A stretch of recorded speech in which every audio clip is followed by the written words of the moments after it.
All stories are based on true events. Ako nga pala si Junia. Ang episode natin ngayon ay tungkol sa mga disgrasya sa daan at sa isang lumang kurba sa Rizal na parang may ayaw magpauna sa mga nagmamadali. Kung mahina ang loob mo, okay lang. Makinig ka lang. Tara na at magsimula na tayo.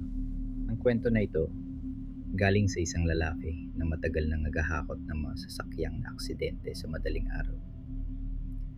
Hindi siya palabiro, hindi rin siya mahilig sa kababalagan.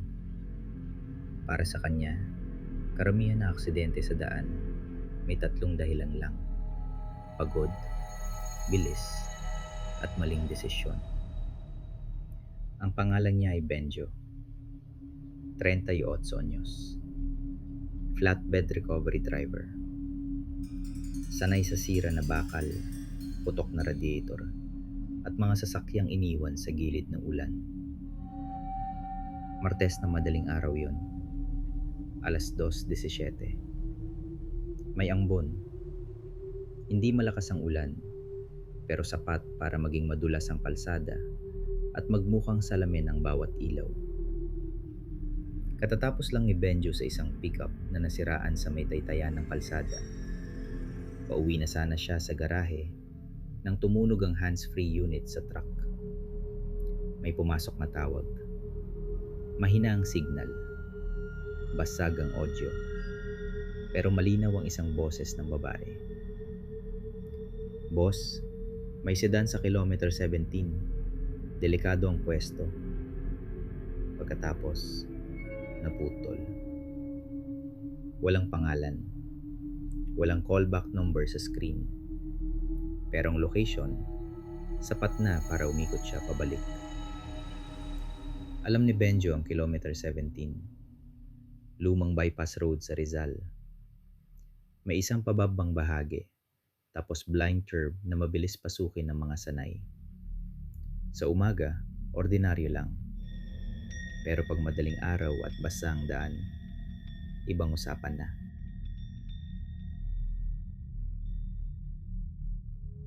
Habang papunta siya ron, walang kasalubong. Wiper lang ang may tunog. Ikot. Balik. Ikot. Balik. Pagdating niya sa kilometer 17, agad niyang nakita ang sasakyan. Isang kulay abong sedan. Nakakiling sa kanan. Wasak ang unahan. Nakakagat ang bumper sa bakal na harang. Mahina pang hazard lights. On, off, on, off. Inihinto niya ang flatbed sa ligtas na distansya. Binuksan ang hazard lights ng truck. Nagsuot ng reflector vest. Naglagay ng warning triangle. Ganito siya palagi. Maingat muna bago hakot. Paglapit niya sa sedan, naamoy niya agad ang mainit na coolant at basang goma. Bukas ng kaunti ang driver's side door. Deploy na ang airbag. May manipis na guhit ng dugo sa gilid ng steering wheel. Pero walang tao sa loob. "Hello? May tao ba?" Wala. Tinapatan niya ng ilaw ang loob. Sa passenger seat, nakalak ang seatbelt na parang may tumama roon ng malakas. Sa sahig, may isang pulang sapatos na pambabae. Doon siya unang napahinto. Hindi dahil sa sapatos, kundi dahil wala siyang nakikitang pangalawang tao, kahit malinaw, na parang may nakaupo rin kanina sa passenger side nang sumalpok ang kotse. Tumawag siya sa kontak niyang patrol. Mahina ang signal. Isang bar. Pumapasok, nawawala. Sa pangatlong subok, may sumagot din. "Papunta na kami. Huwag mo lang hayaang nakabalandra sa kurba." Tama. Delikado ang pwesto. Kapag may pumasok na mabilis dyan, may susunod na aksidente. Kaya sinimulan niya ang recovery. Inangat niya ang bed ng flatbed. Inilabas ang winch line. Lumuhod siya sa harap ng sedan para ikabit ang hook sa tamang 2-point. Basa ang semento. Malamig ang bakal sa kamay. At doon niya narinig ang unang tunog na hindi niya may paliwanag. Tok. Tok. Tok. Mula sa loob ng sedan. Hindi trunk. Hindi rin makina. Parang may marang kumakatok mula sa likod ng passenger seat. Tumigil siya. Tinapat ang ilaw sa likod. Walang tao. Walang gumalaw. Bakal lang yan. Chassis stress lang. Bulong niya sa sarili. Yun ang klase ng tao si Benjo. Kapag may kakaiba, una niyang hinahanap ang paliwanag na normal. Hinila niyang sedan paakyat ng flatbed. Dahan-dahan. Sumirit ang tubig mula sa gulong. Kumiskis ang UP sa bakal. Nang nasa tamang pwesto na, siniguro niya ang straps. Double check. Laging doble ang check niya. Sasakay na siya ulit sa truck nang mapatingin siya sa gilid ng sedan. May handprint sa salamin ng passenger side. Bagong-bago. Parang may dumampi mula sa loob. Hindi na niya yan sinundan ng tingin. Umupo siya sa driver's seat. Huminga ng malalim. At dahan-dahang umandar pababa. Sa una, normal pa. Mabagal ang takbo niya. 40 lang. Ayaw niyang dumulas. Pero pagdating niya sa bahagi ng kalsadang pinakamadilim, nag-static ang radyo ng truck. Shhh. Shhh. Pagkatapos, may pumasok na boses. Mahina. Babae ulit. Boss, huwag muna. Napatuwid si Benjo sa upuan. Hininaan niya ang aircon. Pinatay ang radyo. Pero ilang segundo lang, bumukas ulit mag-isa ang static. Huwag muna sa kurba. Doon na siya pinatpawisan kahit malamig ang hangin. Hindi pa rin siya lumingon sa likod. Mata lang sa kalsada. Tapos, may nakita siya sa unahan. Isang babae. Nakatayo sa gilid ng headlight beam.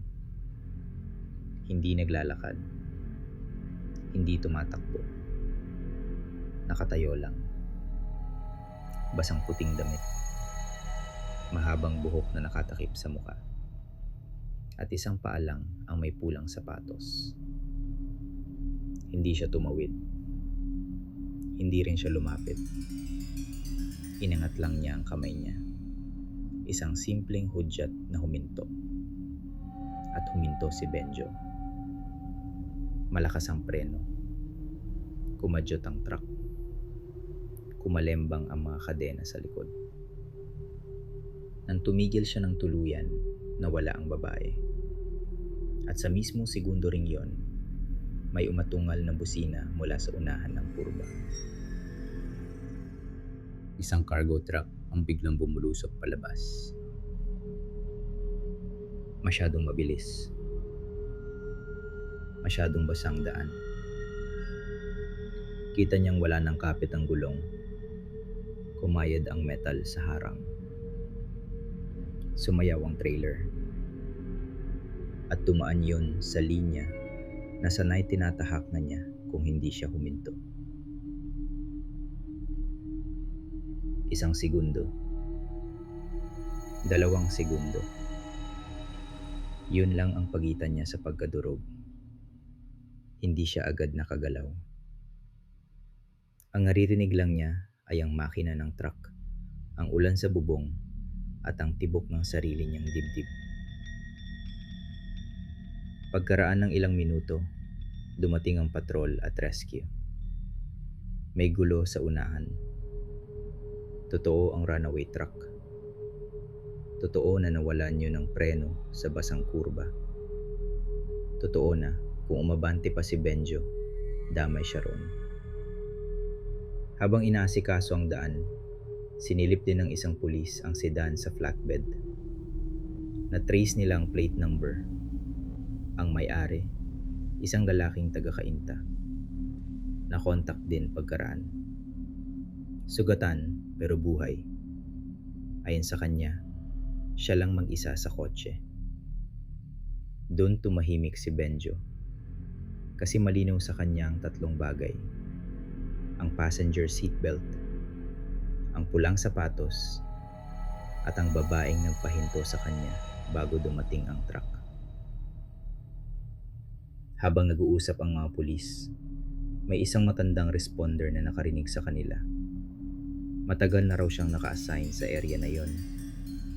Sinabi niya, mahina ang boses pero malinaw. May nauna nang namatay dyan. Pasahero. Babae. Gabi at umuulan din. Sa mismong kurba. Hindi na nagtanong pa si Benjo. Hindi dahil naniwala na siya agad, kundi dahil pagod na siyang ipaglaban ang nakita ng sarili niyang mata. Bago magumaga, naihatid niya ang sedan sa impound. Pinatay ang makina ng flatbed. Tahimik na ang paligid. Wala nang ulan. Saka lang niya tiningnan ang cab sa likod ng upuan niya. May tubig pa sa rubber mat. Hindi marami. Sapat lang para mapansin. At sa may sulok, malapit sa jack handle, may nakahigang isang pulang sapatos.